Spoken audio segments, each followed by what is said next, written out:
So the main difference between the two is, like you said, aeronautics is the science behind it, where basically it is the construction, the build, the everything of the system, and aviation is the operational applicability into the system.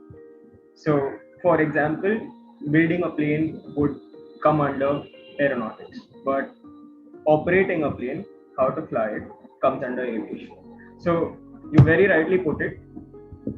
The makers, the plane manufacturers are the ones who delve into the science of aeronautics, whereas the people who buy the planes, lease the planes, hire the planes are the ones who deal with in aviation.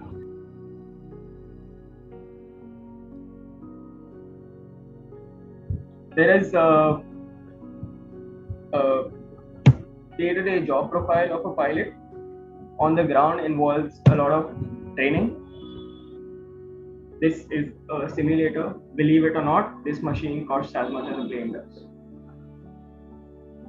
This is a 737 simulator, and believe it or not, it does cost as much as a 737 costs. On the inside, it doesn't look much different from a plane's cockpit. As much as I would love to do all of that, they're still not even allowed to do that in the simulator. Spin the plane around. That's the simulator's inside. It looks exactly like a cockpit, and it has massive screens surrounding three sides of the cockpit. So it actually feels like you're flying an actual aircraft. And the hydraulic systems installed in the simulator give you the feel of everything that you're going. If you're climbing, it'll tell you you're climbing, and your body will feel you're climbing. Or at no given point will it feel that nothing's happening. As long as you are in a full motion simulator, that's how it will feel. So yeah, there's a lot of training involved being a pilot. You have one check at least every 6 months inside the simulator. The check involves, before check there'll be a training simulator. So there'll be a training sim and a check sim, and the check involves everything that you can't do on a daily flight. Because when you're carrying passengers, you cannot ensure you're prepared for emergencies. You cannot carry out emergency procedures. So all the emergency procedures that a pilot learns for, trains for, are done on the simulator. We do engine failures, we do control system failures, we do hydraulic failures, complete hydraulic failures. You have basically the 72-ton aircraft is on the hands of the pilots. The entire weight of it.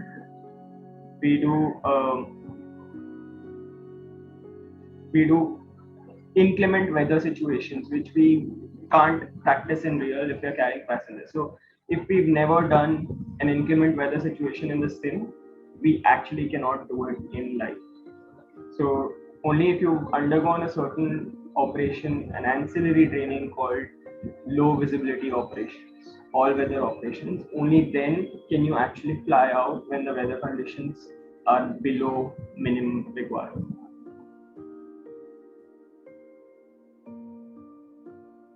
Okay, so now I wanted to show you all the concept of how a plane actually flies. So I'm sure all of us here have sat in a car and put our hand out the window. This is very similar to that. Imagine a plane surface that air is flying over, but it's parallel or perpendicular. It's parallel to the airflow, and when you tilt it, so similarly, when your hand is flat across the wind that's blowing on it, you don't feel much. But as soon as you tilt it a bit towards, you feel a massive difference when it comes to the pressure that you're feeling. Similarly, if this plane surface is tilted to the airflow, you'll see the air deflects in a certain way and you feel a different force. That force in aviation we term total reaction, because that's not only lift, it's a combination of lift and drag. You see, when your hand is out the window, you feel it move back, right? It's upward and backwards. So The combination of the force is called total reaction, and that's exactly the concept of how a plane uses its wings to fly. Any of you all know the Bernoulli's principle? As you pass air through the tube, in the slow sections of the tube, the velocity and the pressure are at a given point. In the high speed section of the tube, it says that the same air that was being passed through it, because of the constriction, passes faster and reduces the pressure. If this is a Venturi tube, now imagine if I block out the top half and just make it flat. Is it still a Venturi tube? Yes, it is, because there is still one constriction at the bottom. That still acts like a Venturi tube. Now, think of a wing if you looked at it from a cross section. This is how it appears. We call this an aerofoil. If I place this right under there, does it still look the same? Yes. Now if I take the top and the bottom out all together, imagine air passing over the wing. It's flowing at a certain speed. Now it's crossed the wing. It had to fly faster over the wing. This causes, as per what we saw in the Venturi tube, low pressure because it flew faster at the top of the wing, and the air at the bottom had no difference because it went through straight.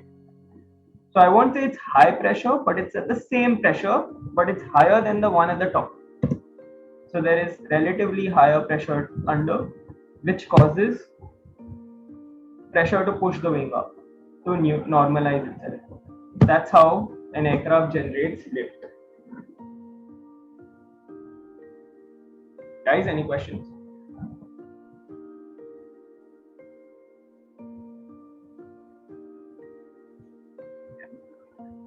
So this is essentially how an aircraft generates its lift when thrust is pulling the aircraft forward and wind is flowing over.